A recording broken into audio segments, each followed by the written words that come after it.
This message is for all the young men out there that didn't have a rudder, also known as a father, because of whatever reason. I don't really want to get into why you don't have a father. Maybe he passed away, maybe he was never in your life, maybe he was there for a moment, but he left. It could be whatever. But at the end of the day, he wasn't there to teach you these principles on how to be a man, how to become into your manhood. So I'm doing the best I can to teach you what to do and more importantly, what not to do. Because I still to this day don't believe a woman can fully train a boy how to be a man. Because if that was the case, they wouldn't be complaining and bitching, we're all a good men. I thought that was ironic when I heard this woman say, we're all a good men. And I'm like, well, you should know you raised them. You should know exactly where they are. But I digress. Bear with me because that thing is broke. Every 3 to 5 minutes is going to go off. I'm at work and they just refuse to fix it for some odd reason. So there's nothing I can do about that. So please mind that beeping. So let's get into the meat and potatoes of this video. How to navigate through your hormonal stage and changes. This is the toughest time in a young boy's life, and that is trying to figure out how to get through your sexual impulses. First, you start getting hard-ons for no goddamn reason. You never had that before, and all of a sudden you start getting hard-ons out of odd places and shit. And a lot of comedians made jokes about this shit, but it's really actually true. It's very embarrassing to wake up, to be in class, and then out of nowhere you get a boner, and you're like, where the fuck did this shit come from? So it's very frustrating. And because most of our classes are filled with female teachers, it's like they don't understand that part of the male's anatomy, why it's happening and stuff like that. So first you start getting a boner out of nowhere. Next thing you know, you start seeing girls in a different light. Once they used to be repulsive, now they're just mesmerizing. You can't figure out why. And then there is a urge, there is a push, a force inside of you to try to impress her and try to get her to like you, and you can't figure out why. Well, that is nature, guys. And this is really like birds and the bees. If you're 16 plus, you probably already know this shit. But this is the birds and the bees. This is how it works. Nature is taking its course. And let me just tell you about nature. Nature is a son of a bitch. She's the worst mistress you'll ever have in your entire life because she cares nothing about you. She cares nothing about. All she cares about is the furthering of the species. That's all she cares about. So she will use every trick in the book to get you to reproduce. That's where your sexual drive comes from. If you think about children and the responsibility that comes with having a child, the financial burden, the time restraints, and all the effort and energy you have to put into a child, no person in their right mind would have one because they're just complete and utter burdens. That's what they are. They're going to pretty much take your life away from you. You're going to have to fend for them. Whether you want to be in the child's life or not, you're still going to have to pay some type of child support anyway. So you're going to have to put aside a part of your check every month for this thing that you really don't really like. So it is a huge burden to have a child. And yes, if you get a lot of fathers, I'll say most fathers who actually want to be in their child's life do fall in love with them and they want to be with them. But that's beside the point. You had dreams, you had goals, you had admirations, and now you have to put all that shit on hold for your kid. Okay. So what not to do when you get to a point where you are urging to talk to women. Talking to them. It's what not to do. And here's why I say that. One, the women on your level are not really checking for you. You have to understand women have their own separate sexual drive, and it's driven by completely different reasons than yours is. You're driven to reproduce with as many women as you possibly can. So it really doesn't matter what she has to offer, if she has anything to offer, if she's pretty enough, or she's got, she's healthy enough, or doesn't really matter, okay? On the other hand, it very much does matter for a woman, for a little girl or female. She wants somebody that has provision. She wants somebody to have something to offer her. And at that age, is not much you have to do to offer it to a girl. You can just have a car and that'd be enough. That'll automatically put you on above most of the guys in high school. But she's not really checking for the guys in high school. She's really checking for the guys in college, because they seem to have even more than the most popular kid in high school still don't have nearly as enough as the guy that's in college, or the guy that's actually got a job, that's doing something for himself, and he's like got some type of money coming in. So most of the popular girls in your school, in your high school, is going to be checking for college dudes, which puts you at a severe disadvantage, right? Because you really can't compete with these guys. So dispersing so much energy to try to land a girl does a lot to your psychological mindset. Okay, it does a huge. It's a benefit and it's a curse, right, to your ego, because what it teaches you is how to deal with rejection. So that's one of the good things of approaching women and getting rejected. But the bad thing also is it does fuck with your psyche. It fucks with your self-esteem. And you might fall in love with the very first girl that actually gave you some real play and think she's the best thing since sliced bread. And you'll go all out for this girl simply because she gave you some. And these are the pitfalls of nature, right? Because you're looking at it like, well, shoot, this girl actually gave me play. She actually liked me for me. She actually gave me a chance. So I'm gonna stick it out with this girl. Not realizing you're 18 years old. Your guys gonna go through hella changes. You're gonna go through changes throughout the zoo. When you hit 25, she's gonna completely change. You're gonna completely change, and you're not gonna be the same people when y'all first met.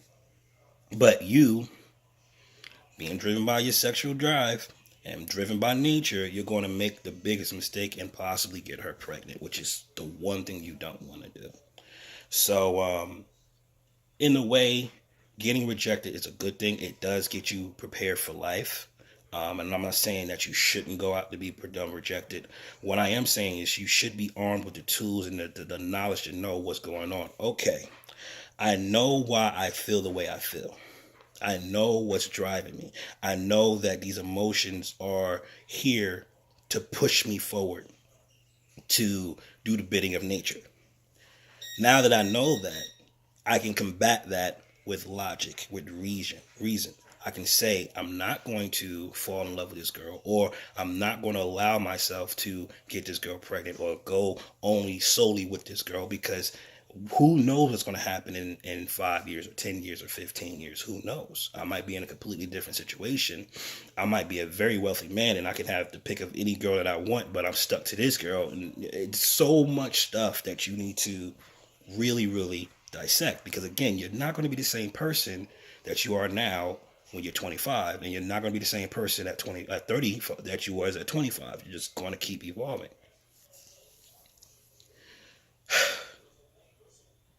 So what do I do, Gary? Like, how do I combat this if I'm running solely on testosterone? How do I combat that? Well, there's a lot of things men do. They get into sports. They take that energy and they put it to some good use. You have a lot of people like Einstein, Tesla. There was a lot of men, great men, who just worn off women, and they used that sexual energy to produce something that really further along society. You can use that energy to that. You can use that energy just to go to sports. Not saying that you should be trying to get in the NFL or trying to get on the NBA, because only 2% of us can really do that anyway, which is a very small number. But you can get into something of interest. Let me tell you something, guys, and this is what most men don't really get. This is the biggest piece of information I can give through your entire video. You will always have options to women, as long as you get on your grind and you make enough money to afford them.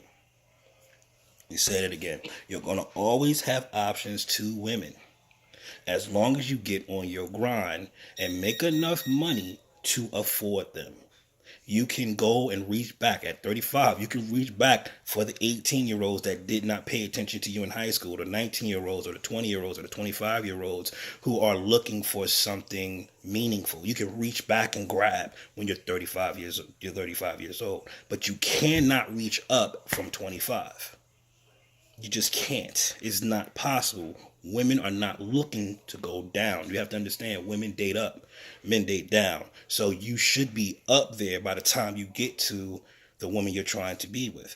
That doesn't mean you shouldn't have sex with women. That doesn't mean you shouldn't approach them. That doesn't mean that you can't have fun with them. I do recommend that you do, but make sure you understand they're a far thought to whatever you want to do in life. There are far thought. Do not make women number one. Don't make women priority. They don't like that anyway. They claim they do, but I assure you they do not like that. So this is the time to use that sexual energy towards your goals, your dreams. Figure out the fuck you want to do with your life. If you want to be a carpenter, if you want to be an electrician, if you want to be the president of the United States, if you want to be whatever you want to be, you need to focus solely on that goal. Now, I know this is going to be difficult to figure out because, let's face it, you're 19, you're 20, you're 21, 22, whatever, how old you are. You don't really know what you want to do. You don't know what you like. So I recommend do something that makes a lot of money. Start there. You can go into one of the STEM researches. You could go to the STEMs, whatever that may be, and just start there. And you find that it's boring, you can always jump ship, because remember, you didn't make mistakes by getting a girl pregnant. You didn't put all your time and effort and energy into a girl that was going to leave your ass anyway. You didn't do those things because you listened to this video. So I recommend you take the time to find out what you want to do. If what you want to do is be a male gigolo, be a male gigolo. A lot of guys have the goods, they can actually pull that off. But whatever you want to do, make sure that it's never going to be because of women. And this is a hard thing to do because it's in our freaking DNA to do things for women. It really is. But you do not have to follow your nature. You can say no to it. Think of yourself like as Sonny in iRobot. It wasn't a great movie, but it's a really wonderful premise. Sonny had the 3 laws, right? But he had the ability to choose not to obey them. Okay? So he was bound by them, but he could still disobey them. This is what men are. We are bound by our nature. It's going to always be there. We're going to always be driven to do it. It's going to always run in the background. But we do not have to obey it. We can say no. Okay? We're not some mindless robot that just got to freaking follow program. We don't have to do that. So do not listen to your nature. It's not there for you. Okay? Focus on what you want to do. I'm going to try to do a part 2 because this is getting a little, too deep. But focus on what you got to do in your teens and your 20s, and when you get to your 30s, you're going to have more than enough success to reach back to get as many women as you like, whenever you like, and as young as you like, except for before the age of 13, of course. Don't try to pull a 16-year-old. That's just stupid. But you could pull an 18-year-old, a 19-year-old, 20-year-old, 25-year-old, firm, fit, willing to learn, interested, eager to please you because she looks at you like you're so high. She can't even understand why you like her. She lost in the sauce. It's a wonderful feeling to know that you made the right choices and now you can reach back. I'm going to say one more thing and I'll leave you with this. I highly recommend that you hold off from having any type of children until you're at least 30 years old. At the very minimum, 30. Here's why. Like I said prior, kids are a burden. You don't want them to be in your life until you get where you want to be. And even then, if you get with the wrong woman, she can use those kids against you. You don't want that. Okay? So, one more thing. Masturbate frequently. Okay? Not to a point where you are dead to the world, you can't do anything. That's just stupid. But I highly recommend for every boy that's coming up to masturbate at least once a day. At least once a day. It takes the edge off. It helps you think a little bit better. It eases your mind when it comes down to being pulled by your nature when it comes down to women, because again, you don't want that. And it actually eases you out, settle you out. Okay. So I do recommend that boys do masturbate. Don't listen to your mom. She don't know what the fuck she's talking about. She's not a man. She don't have a clue what it's like to have a fucking penis and have that kind of sexual drive. She has no freaking clue. All right, so don't listen to that. Just go in the bathroom, do what you gotta do, and keep it moving. Again, this was for younger kids, for guys that's 17 and 16 and it's coming up. Because again, if you didn't have a dad and you don't know what to do, this is one of the things you need to do. All right, so I'm gonna try to do a part 2 to this, because I think it's warranted, but I don't know when that's gonna come. But that's it for this video. You guys have a good one.